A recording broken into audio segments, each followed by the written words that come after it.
I've been married to my wife, Josephine, for the past 23 years. I met Josephine when we were in college. She was my mate's sister, and we would always hang out with each other. Initially, there was no attraction between us, but as we got to know each other, we gradually fell in love. Josephine's outgoing, extroverted nature captivated me, and those traits remain some of the things I loved most about her. By the time we both graduated from college, our relationship had become quite serious. I thought the next logical step would be to move in together and eventually get married. However, Josephine had other plans. She told me she was going to take a year off to travel around the world. Josephine had always talked about visiting various places before it was too late, and even had a travel vision board in her room while growing up. So I wasn't completely surprised when she brought this up. Since I had already secured a very good job and didn't want to give it up to travel, we discussed the situation, and Josephine understood she would have to travel alone if that was what she wanted. So while I leased and moved into a small but affordable apartment to live on my own, Josephine prepared to travel to various countries. She didn't come from a wealthy family, so all her expenses would come from her savings, accumulated after years of working part-time as a cashier in a restaurant. Despite having a student loan just like me, she prioritized her dream to travel above all else and knew that she would have to make do with the money she had saved. On the day she was leaving, it was bittersweet seeing her off at the airport. Josephine promised to text me when she landed at her first destination. Initially, things between us seemed smooth. Josephine would text me every day about the various places she was visiting, the food she was eating. From her pictures, she looked excited and content, and I was genuinely happy that my girlfriend was living out her dream. In turn, I would tell her about my day at the office and the work I accomplished. I know it might sound boring to some, but I preferred my 9-to-5 job at that time and thought I could never trade it for anything. Josephine would listen to my stories and constantly tell me how I was missing out on life by being stuck within my office walls while she sat at a beautiful cafe or a tropical beach. She would talk about how society was boring and that people needed to just travel more and relax. However, as days passed, her enthusiasm started to wane. She began facing problems while traveling.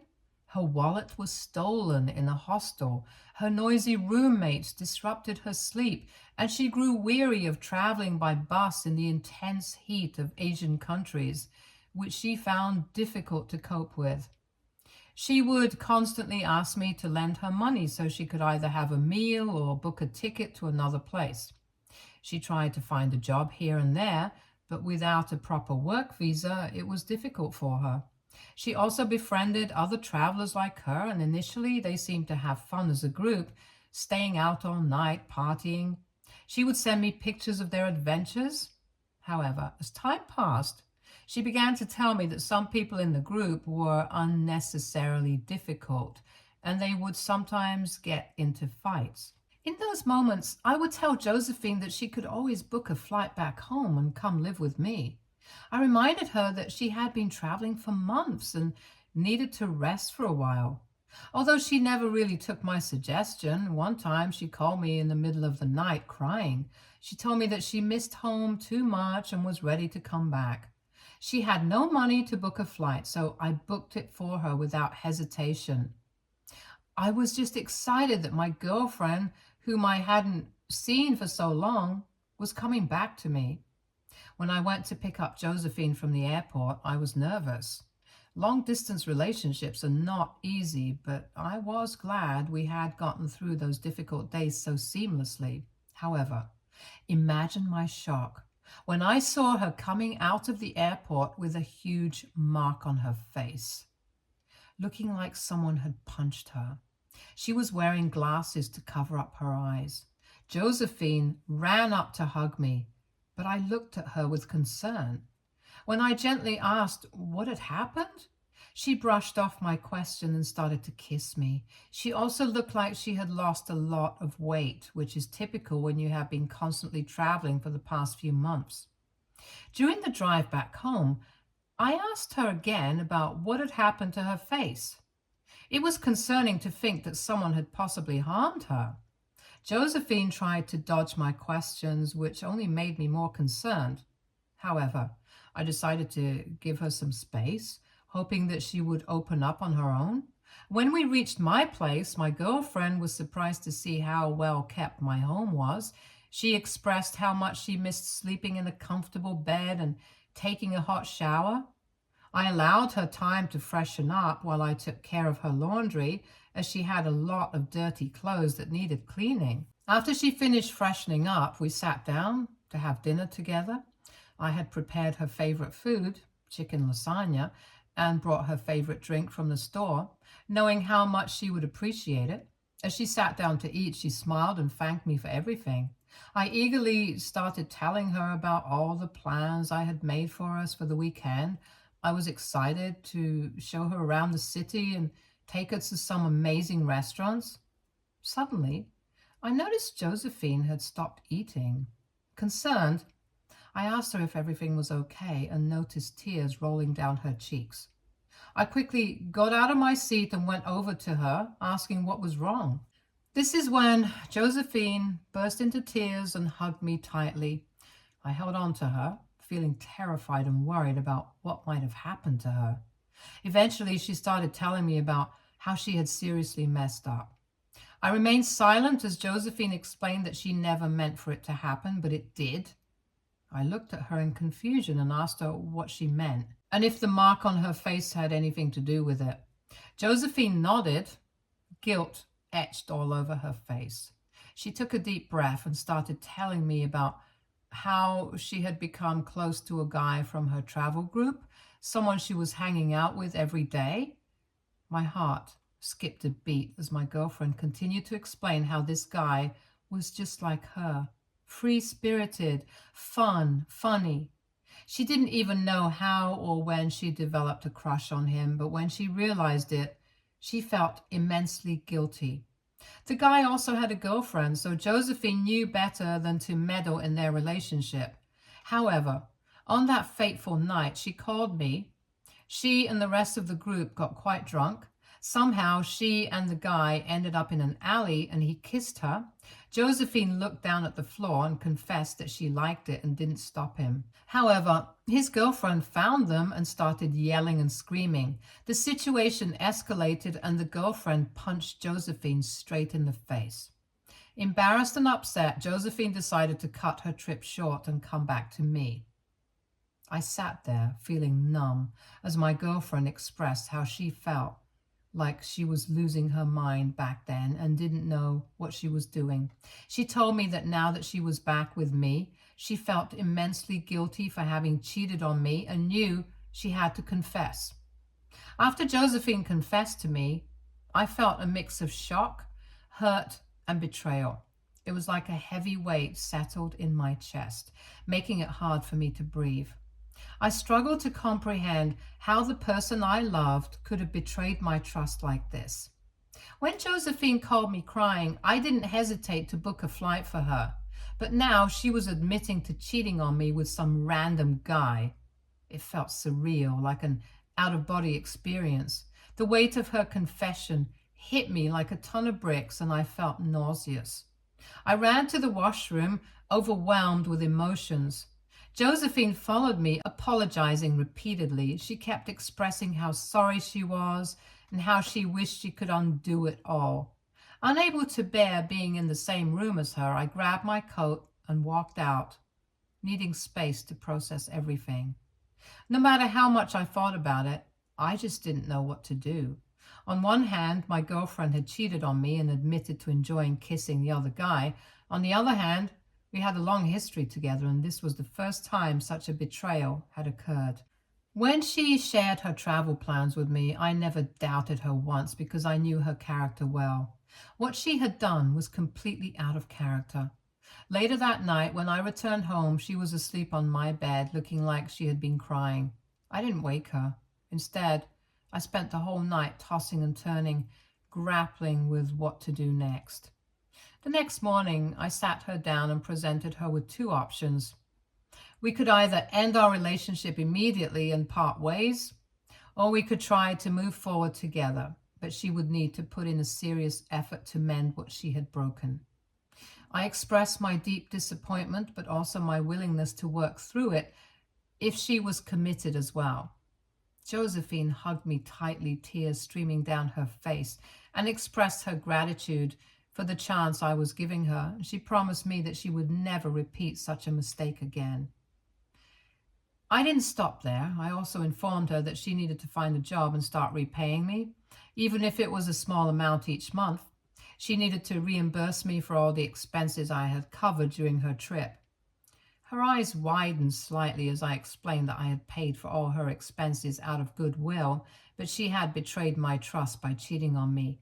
If we were to move forward and start afresh, it was only fair that she repay every cent she had taken from me for her travel expenses. Josephine agreed, although it was clear she wasn't entirely in agreement with me. Over the following months, Josephine and I lived together while she worked hard to find employment. After an extensive search, she accepted a job as a personal assistant with a minimal salary. While she had hoped for more, I reminded her that she lacked corporate work experience, so starting small was necessary. I reassured her that with time and experience, her salary would increase. Each time she received her salary, Josephine made sure to pay me back some of what she owed and also worked on repaying her education loan. We agreed to split the rent based on our salaries, so she contributed her share as well, while I covered the larger portion of the expenses. I was fine with it as long as I saw her actively fulfilling her responsibilities. Slowly but surely, we worked together to repair our relationship, and I started trusting her again. I fell back in love with her, smile and laughter. We met each other's families, and our bond grew stronger. Eventually, we discussed taking the next step and getting married. While Josephine envisioned a traditional wedding, I didn't want to spend thousands of dollars on an event. Instead, I proposed that we use the money for an extravagant honeymoon covering several countries. Josephine loved the idea, as we had never traveled together internationally before. After a small ceremony with our close friends and family, we embarked on an adventure together. Traveling with my wife was an absolute joy. We spent blissful days lounging on the beach, sipping mocktails. Each morning felt like a slice of paradise. It was a well-deserved holiday for me, as I rarely took breaks from work. We returned home rejuvenated, with fresh minds and renewed energy to dive back into our work. After our trip, I had an epiphany about the importance of finally pursuing my long-standing dream of starting my own business. I had always harbored this ambition, but was afraid of failing. However, traveling made me see how important having time and freedom is, which pushed me to finally go for it. I discussed this with my wife, and we both agreed that it was the right time for me to take a risk, leave my job, and dive into entrepreneurship. While she was a bit concerned about the initial loss of my regular salary, I assured her that once I had set up my company, it would eventually lead to greater financial rewards and the flexibility to travel more together. I even mentioned that if everything went well, she might not need to keep her job. In the end, Josephine was convinced, and I submitted my resignation letter at my job, ready to embark on this new chapter of our lives. Over the years, I worked tirelessly to build my business. It wasn't a smooth journey, but I managed to stand on my own feet successfully. With the business thriving, I was able to fulfill my promise to my wife and buy a beautiful beach house that she adored. As planned, she could leave her job since my income from the business was more than enough to support us. During this time, we were blessed with a baby boy named Sam. He is the best thing that has ever happened to me. When Sam was born, I decided to take a break from work so I could stay at home and take care of him. Thankfully, my business was able to run smoothly with the help of my staff, which gave me the freedom to spend time with our newborn son guilt-free. Sam and I have always been close. He's my little buddy, and my wife even jokes that we are like two peas in a pod. We spent countless hours playing, laughing, and learning together. Seeing Sam grow up into a kind hearted, curious young boy has been the greatest joy of my life. Over the years, Sam has always expressed his desire to work with me someday. Hence, after my son turned 16, he started to intern at my company every summer. I taught him everything he needed to know from the ground up because the plan was for him to eventually take over the business, allowing me to finally retire. Everything in our lives was going smoothly until last year when I accidentally discovered that my wife had been taking antidepressants. I found her pills hidden in a cabinet in the bathroom, and when I asked her about it, she became defensive and told me to mind my own business. However, I was concerned and gently reassured her that she could talk to me about anything. After much back and forth, my wife finally admitted that she had been feeling bored and depressed in our marriage lately. I was surprised because we had been going on regular date nights for years and taking 3 vacations annually to places she chose. We lived in a spacious home with a chef and a personal trainer at her disposal. While I dedicated my day and night to work on my business, she spent her days playing tennis or socializing with friends at the gym. I had provided her with everything she could ask for and even more. What else could anyone ask for? I wanted my wife to be happy, so I asked her if something specific was troubling her.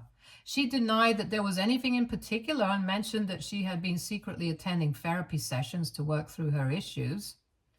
I hugged her and reassured her that there was no shame in seeking help and that she could always talk to me freely.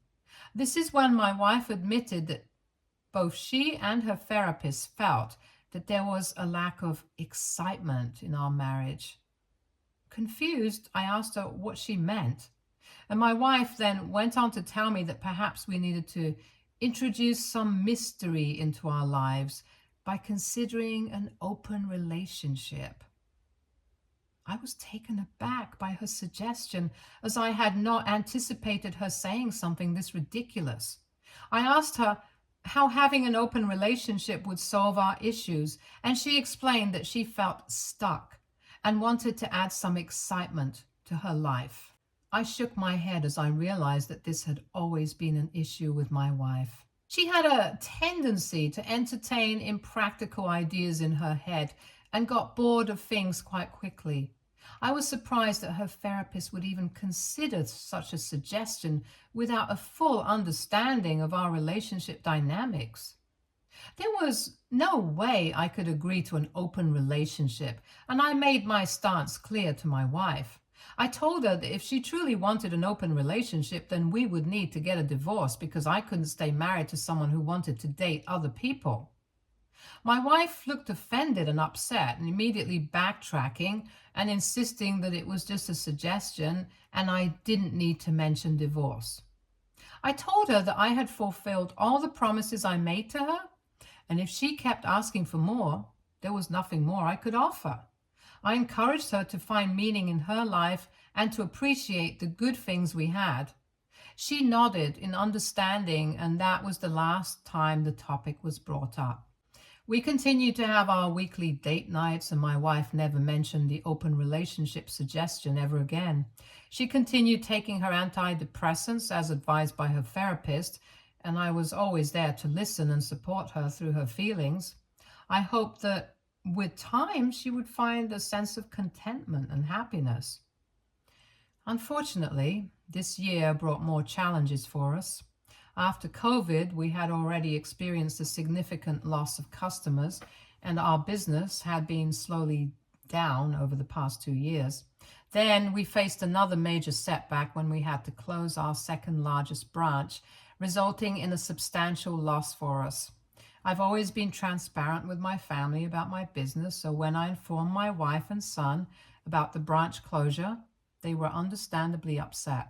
While my son asked me about our plan moving forward, my wife became anxious about future financial losses I tried to assure her that facing setbacks was a normal part of running a business, and we had more than enough money saved up to cover our losses. She argued back that we needed to cut our losses and sell the business. This was something she'd been bringing up for a few years whenever we faced tough times. I understood her worry, but as any business person knows, we often have to deal with challenges to see better days. I believe our business could recover with time. Since this is our main source of income, I did not want to give up so easily. I tried talking to my wife about it, but she got mad, telling me how I never take her feelings into account. I tried to reassure her that I could handle everything, but she scoffed at me. She said she was getting really tired of hearing me say that and went on to imply that perhaps I should have just stuck to my 9-to-5 job since clearly I wasn't cut out to be a businessman. Her words really hurt. I couldn't believe she'd say that, especially considering everything I've done for our family with the money I earned from my business. Our argument escalated into a major fight, and my wife declared that she was done with being married to a loser like me. She hurled hurtful words like deadbeat and good for nothing before packing some of her things and announcing her intention to leave our relationship.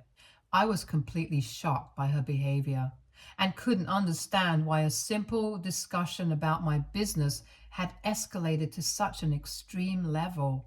My son attempted to calm her down, but she put him in a difficult spot by asking if he wanted to go with her or stay with me, since she no longer wanted anything to do with me.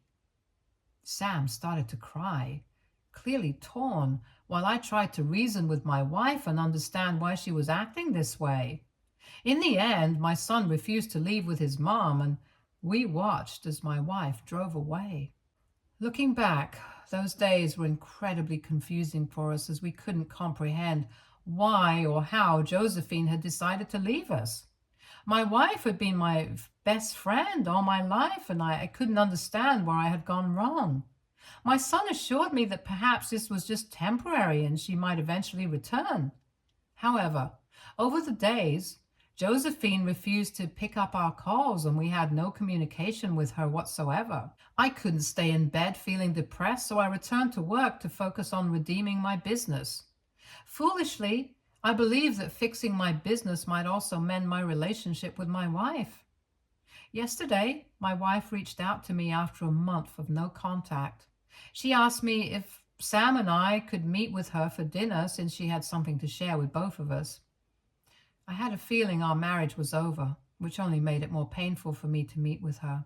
Nevertheless, I agreed to meet with her that evening. Long story short, over dinner she explained to us how unhappy she had been in the marriage with me, and that the past month away from us had solidified her decision to seek a divorce. Sam seemed taken aback, but I had a feeling this was coming, so I stayed quiet, trying to process it all. My wife continued, saying that she was moving out and taking her things. I asked if she found a new place, and she smiled, saying she didn't need one because she was moving in with her boyfriend. I was shocked and confused, feeling a mix of hurt and disbelief at her words. Josephine then explained that over the last month she had met and unexpectedly fallen in love with an older man. They had apparently instantly clicked, and their attraction was undeniable. She said she didn't want to delay living her life with him and being happy. Hence, they decided to start living together. Josephine mentioned that since my business was struggling, she didn't even want any alimony from me. She just wanted a peaceful, quick divorce so that she could move on. She assured me that she had given this a lot of thought and did not want me to persuade her otherwise. Despite my disappointment and hurt, I agreed to the divorce. Sam, unlike me, looked angry and began yelling at my wife for abandoning the family. My wife defended herself, saying she had done her best but couldn't force herself to stay. She offered Sam the option to live with her and her boyfriend, but he angrily refused, telling her that he was not going to abandon the family as she did. Tearfully, I looked at my son as he squeezed my hand and told my wife that he would choose me over her any day. We didn't stay to talk with her after that and quickly left. Since that lunch, I've noticed that my son has been unusually quiet, and I even caught him crying in the washroom once. It breaks my heart to see him go through this, and I haven't even taken the time to process my own feelings. I want to scream and cry for the way my wife has betrayed me. I can't believe she's asking for a peaceful divorce as if I'm the one leaving her. AITA for wanting to fight with my wife for what she's putting my son through? Update 1.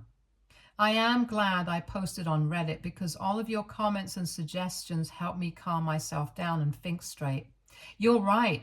I shouldn't engage with my wife. If she doesn't want alimony and wants to leave without a fight, I should let her go. It's like the trash taking itself out.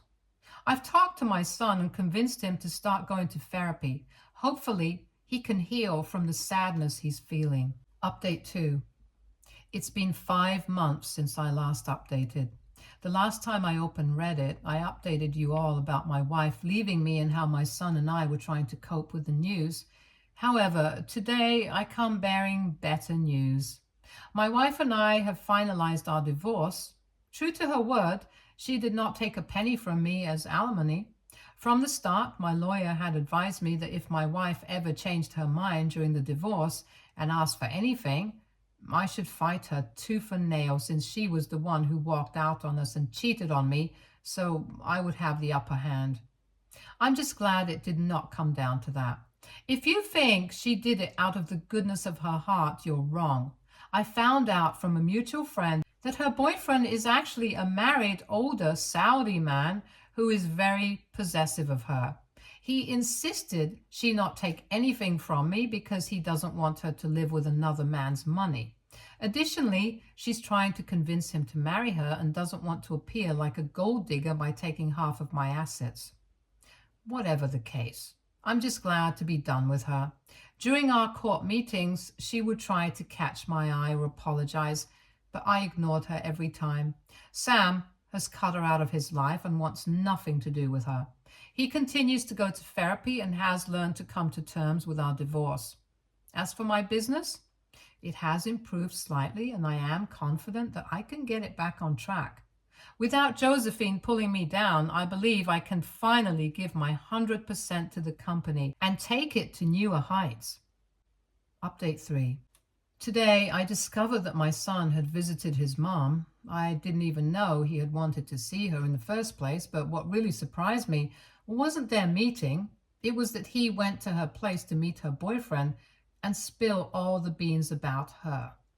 Josephine called me in tears, obviously distressed and angrily accusing me of orchestrating this whole thing. She claimed Sam had embarrassed her and insinuated that I was trying to take revenge on her. I was bewildered because I had no clue what she was referring to.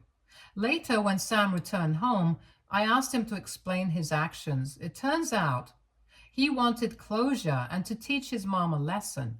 He reached out to her, claiming he wanted to meet, which excited her as she thought he had forgiven her. She arranged for him to meet both her and her boyfriend. Seeing her partner made Sam even more upset, so during lunch, he told the boyfriend everything about how his mom had walked out on us and cheated on me. Although I'm sure the boyfriend already knew these things, it must have been quite a scene to hear Sam describe the pain we both went through. Sam already knew his mother had cheated on me once before we got married, as we had discussed it during one of his therapy sessions, so he told the boyfriend about that too, claiming that my ex would likely cheat on him as well. I can imagine how much Josephine must be upset, especially considering she's likely aiming to secure her future with this wealthy man. When I asked my son if he felt any relief after confronting his mother, he nodded and mentioned that he had always wanted to share these things with her, but never had the opportunity before, as he could not express himself properly. This is why I chose not to punish my son. Instead, I messaged Josephine assuring her that while I would ensure my son didn't contact her again, I felt like he had not done anything wrong. I made it clear that I didn't know he would do this, but that I was proud he spoke his truth in front of her and let out his frustration. If her partner's perception of her changed after learning the truth, It only highlighted how poorly she treated us in the past. She hasn't replied back to me yet, but I believe she doesn't have much ground to stand on either. For now, I'm going to focus on making sure that Sam is okay. Stay tuned for more stories from Argo Relationships.